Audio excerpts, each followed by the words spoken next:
So the small signal analysis, first we'll consider the effect of CC1 as I told you. And in the small signal model, we are going to neglect the output resistance R0. Remember, in the model, there is a resistance R0 between drain and source. The effect of that R0 will be minimum. So we are going to neglect that. Okay. So first step, we'll find what is the effect of this capacitance CC1, the input capacitance. So we'll consider only the input side of the circuit. So what all did we have on the input side? We had a signal source VSIG in series with its resistance RSIG, in series with the input coupling capacitance CC1, and we have the biasing resistance RG across the gate and source terminals. So this is the input equivalent, which is going to act, this CC1 and the resistors will act to decide one lower cutoff frequency. So how do I find the value here? First, let me try to define what is the voltage across this resistance RG. To find the voltage across this resistance RG, we are calling it as VG. So how do I find VG? It is voltage divider VSIG into RG by RSIG plus XC1, reactance of this capacitor, plus RG. So as shown in this equation, VG is VSIG into RG by RG plus RSIG plus XC1. Okay. So instead of XC1, I can write it as 1 by SC1 also. Remember, the reactance of a capacitor in S parameters can be written as 1 by S into C1. Now, I'll divide the numerator and denominator with XC1 in this equation. You'll see RG by XC1. And here RG and RSIG are pure resistances. I'll group them, divide it with XC1 plus XC1 by XC1 turns out to be 1. So if I substitute for XC1 as 1 by SC1, what will happen here? VSIG into RG into SC1, because XC1 is 1 by SC1. So S into C1 goes into the numerator. Similarly here, RG plus in the denominator, RG plus RSIG into SC1 plus 1. I hope all of you are following this. Okay, simple mathematics we are using here. In the next step, we will simplify the same thing. So the same equation we have written again. Whatever equation we have written here, the same thing we have repeated. And then we will try to take out some common factors in the denominator. So the numerator, I'm keeping it as it is, RG into SC1 into VSIG. And from the denominator, this RG plus RSIG into SC1, if we take out as a common factor, what remains inside? The first term will be replaced with 1 because I'm taking it out. The same term has been taken out. And in the second term, I'll get 1 by this whole factor, 1 divided by RG plus RSIG into SCC1. Okay. Now, in the numerator and denominator, this SC1 cancels out. And if we want S to remain, we can do one more thing. We can just retain that S in the numerator instead of cancelling, and I'll multiply back this S into this term, the term within the brackets. So here outside the brackets, what remains? RG by RG plus RSIG into VSIG, and inside the brackets, I am retaining S. Let's not cancel out S. We will retain this S. So I have retained S instead of cancelling. And this S, when I multiply it inside, it becomes S plus S divided by this factor. This S we are going to cancel. So you will get this term. So I have the S in the complete numerator. I need it in this form. Remember, this is the form for a single time constant high pass circuit. So I need this S in the numerator, and it should be in the form S plus omega naught or S plus omega in the denominator. So I'll bring it to this form. Okay. So what do I have now? This whole factor can just be replaced with some factor A or something. I'll just call it as A into S by S plus, I'll call this value as omega P1. So what is omega naught or omega P1?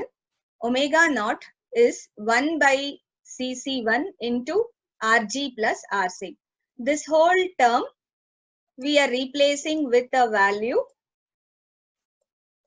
omega P1. You can also call it as omega naught, but it's easier if I call it as omega P1. Okay. So what is omega P1 now?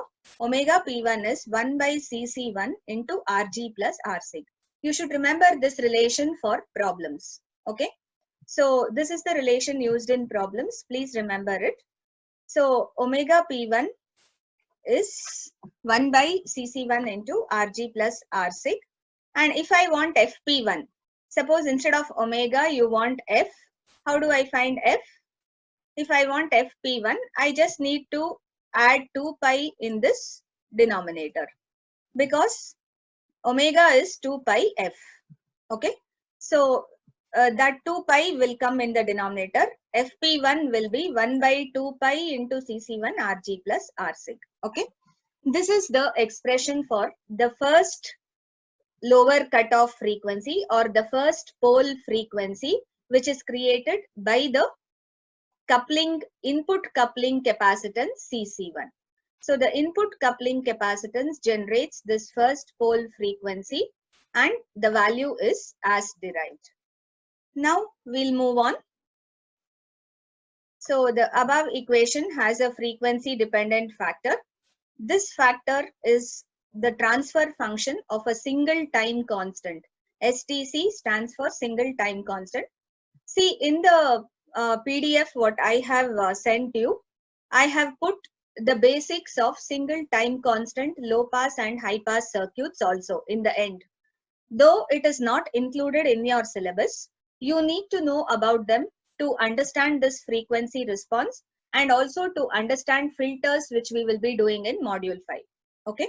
Module 4 or 5, we'll be doing filters also. So you need the basics of these single time constant low pass and high pass filters. Please read through that. Okay. Just need to know about them and understand them. You use filters in the lab also. So it would be very useful for your Viva also.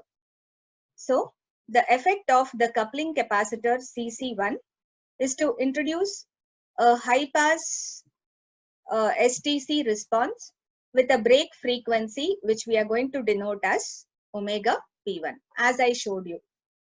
I want you all to do one thing. All of you can just send your USN numbers into that common chat. Okay. All of you can just send your USN numbers into that as a chat. I'll consider that as attendance. Since I think this lockdown will continue for some more time, we'll have to produce proofs of attendance and other things. So please share your USN. We have to keep proofs of all this, and please tell your friends who are missing classes that they may face problems in the end. I'll put a message also regarding the same. Today anyway, there are much less participants. Anyway, so now the final expression for Vg. Remember, we started out trying to find this Vg. So what is the final expression for Vg? As you can see here, the equation Vsig into Rg by Rsig plus Rg into S divided by S plus 1 by Cc1 into Rg plus Rsig. Okay. So that is the final expression which we can see. And as I told you, the first pole frequency or the first lower cutoff frequency due to this parameter Cc1, due to the coupling capacitance Cc1 is given as 1 by Cc1 into Rg plus Rsig. Okay. So please remember this value. It will be useful in problems. They'll ask you for derivation of this also. Now, in the second step, we have to derive for the effect of this bypass capacitance CS. So when I'm doing bypass capacitance CS, yes.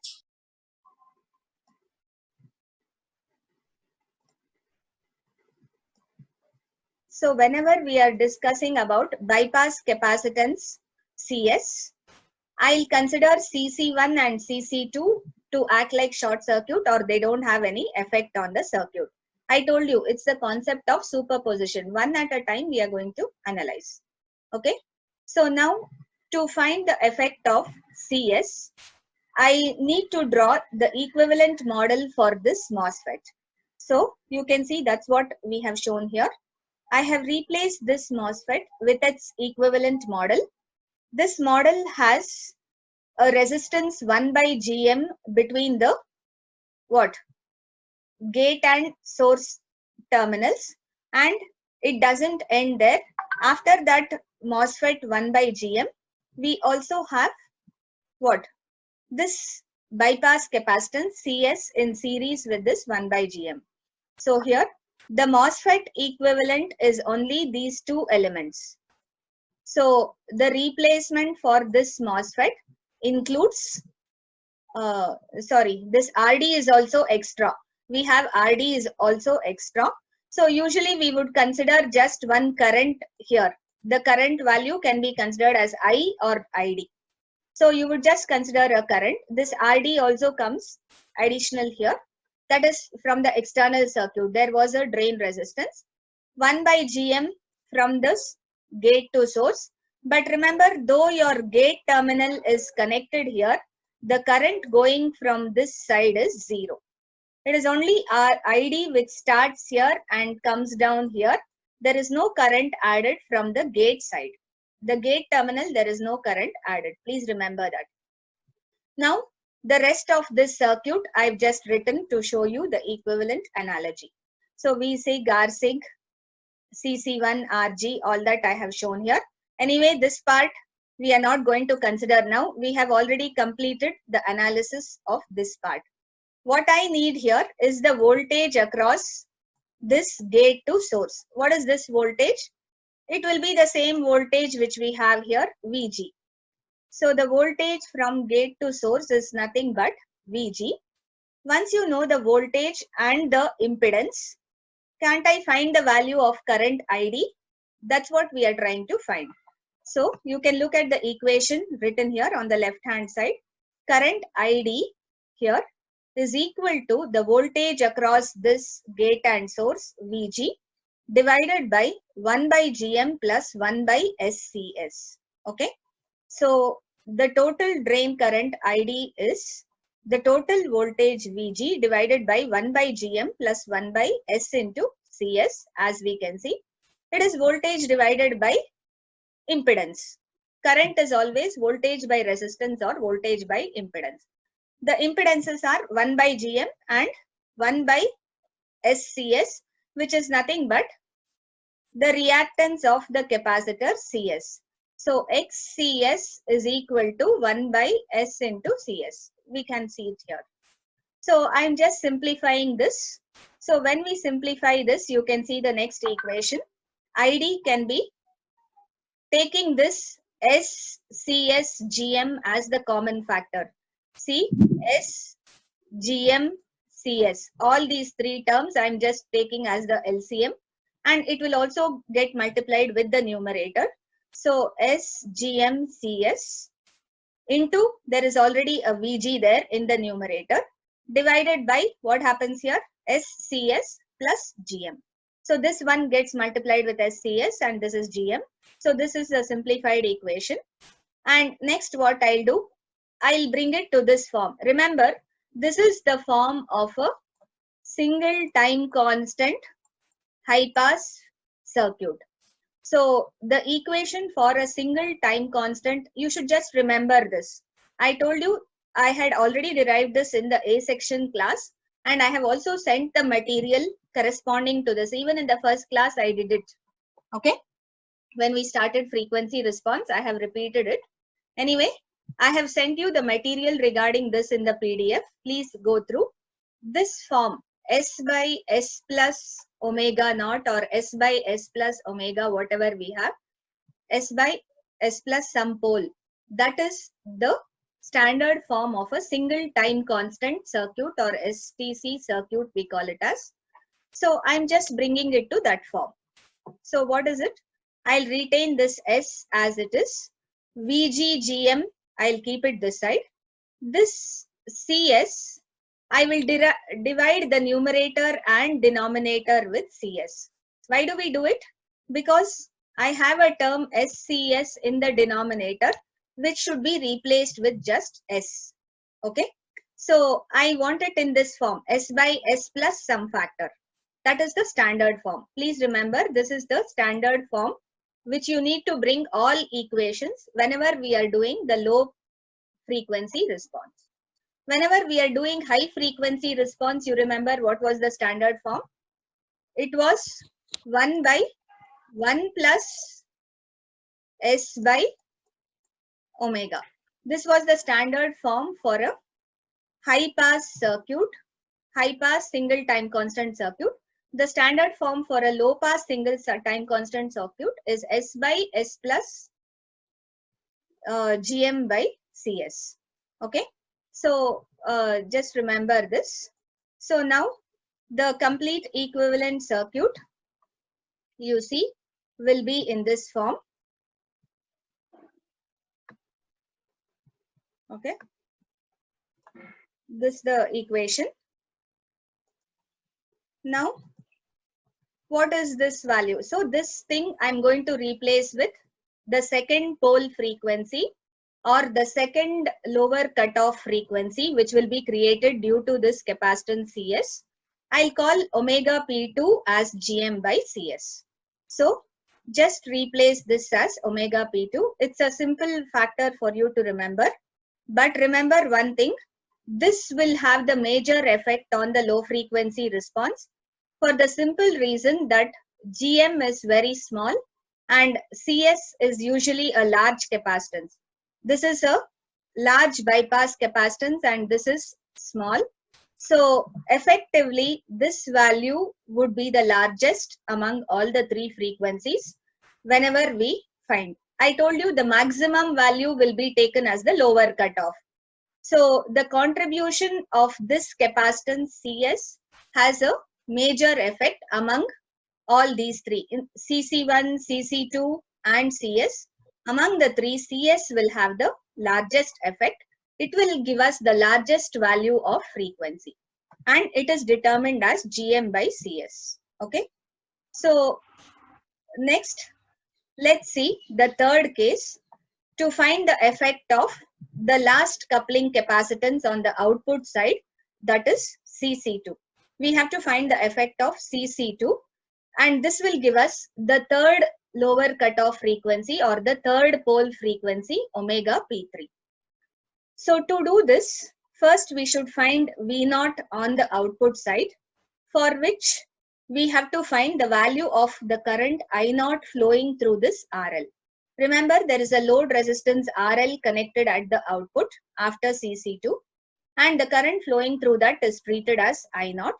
So I will use the current divider rule. You can see here I have written this circuit in a different way so that you can analyze. The main current is ID and from the drain to ground I have one resistance RD. You see this resistance RD is connected from drain to ground and the coupling capacitance CC2 and RL are there in the other branch. So I have to determine the value of the current flowing through this. So I0 is not here. There's a small mistake. I0 is the current here. Okay. So the current only in this branch is I0. So how do I find I0? It is main current into resistance of this branch divided by the sum of all these three resistors. Even if you write I0 here, it's fine because this branch includes CC2 and RL. So what are you getting? The sum of all three resistors RD plus 1 by S into CC2. That is nothing but the reactance of the capacitor CC2 plus RL. So using current divider rule, I am getting this equation. Okay. So using the simple current divider rule, we have determined what is I naught. Next, what is V naught then? How do I find V naught? So the same thing is shown here, and it will be with a negative sign because ID also is in one direction. I naught is also flowing in this. So if if I consider ID will flow from bottom to up, whereas I naught will flow from top to down. So they are in opposite direction. That's why this negative sign. Okay. So what is V naught then? V naught is I naught into RL. And what is I naught value? I naught value we have already shown. It is minus ID RD by RD plus 1 by SC2 plus RL. So the same thing I have used, and we have multiplied this with RL. This I naught value has been substituted and multiplied with RL, and the whole equation. Remember, we had a similar equation in the first case. Do you remember the first simplification when we got this time? We got a similar, this type of equation. Okay, the same type of, the exactly similar equation we are obtaining here. So I haven't shown the complete simplification. I've just shown you. This whole thing will reduce, if you follow the same steps, this whole thing will reduce to the form what? Minus ID into RD parallel RL, RD RL by RD plus RL into S by, I have to bring it to this form by simplifying. Okay, just simplify this equation and come in this form. So now I have the standard form here. This is the standard form of a single time constant high pass filter. This is the standard form, S by S plus some constant. And that constant gives you what? This gives you the third lower cutoff frequency or the third pole frequency, omega P3. So what's the value of omega P3 in this case? Omega P3, as you can see,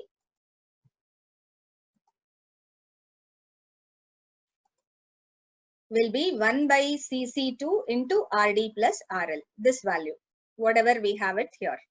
So we got this third cutoff frequency, and finally, what we'll do, we'll find the complete transfer function by combining the effect of all the three.